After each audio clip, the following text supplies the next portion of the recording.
لە مانگی نوێ تۆوەگرێ شەڵگەیەکە بۆ بەرهەمهێنانی زۆرە گوڵەیەک کە لە وڵاتان وەک خۆراکی هەنگوو هاوکاتیش بۆ بەرهەمهێنانی ڕۆنێکی ڕووەکی سوودی لێوەردەگیرێت.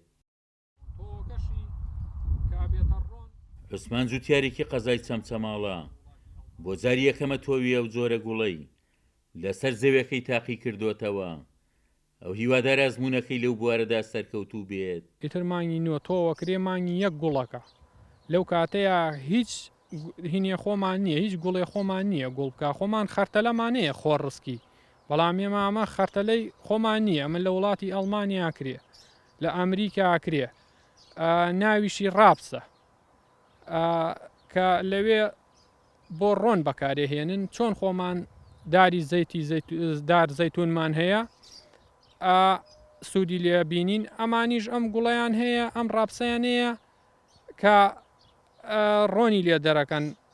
زەیتونەکە ئێمە لە 7 ساڵات توانیمان اینجا بگەینە زەیتی زەیتون، بەڵام ئەمە لە 5 مانگە 6 مانگە ئەتوانی بگەیتە زەیتەکەی.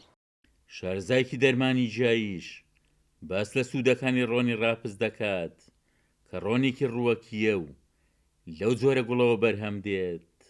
پێڵەن ڕاپسید بە عەرەبیش پێڵەن کانۆلا بە شێوە لە خەرتەلە ئەچێ، بەڵام لە بنەماڵی ڕەشکەیە زۆر بە سوودە، بە تایبەتی بۆ مەعیدە، بۆ قورحە، بۆ دوانزەگرێ، بۆ قۆڵۆن، بۆ قەبزی، بۆ غازات.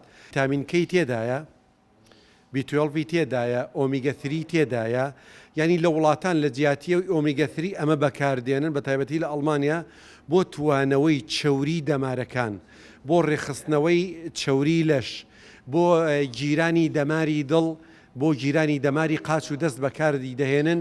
زۆر بە سوودە بۆ شیکردنەوە و شیتەڵکردنی چەوری.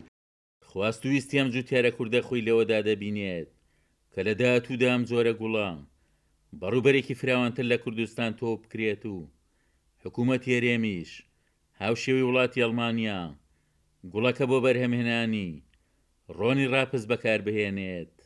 عومەر غەریب، کورسات نیوز، قەزای چەمچەماڵ. ماشەڵڵا سەیری کرد، چەنەها گوڵی کردو.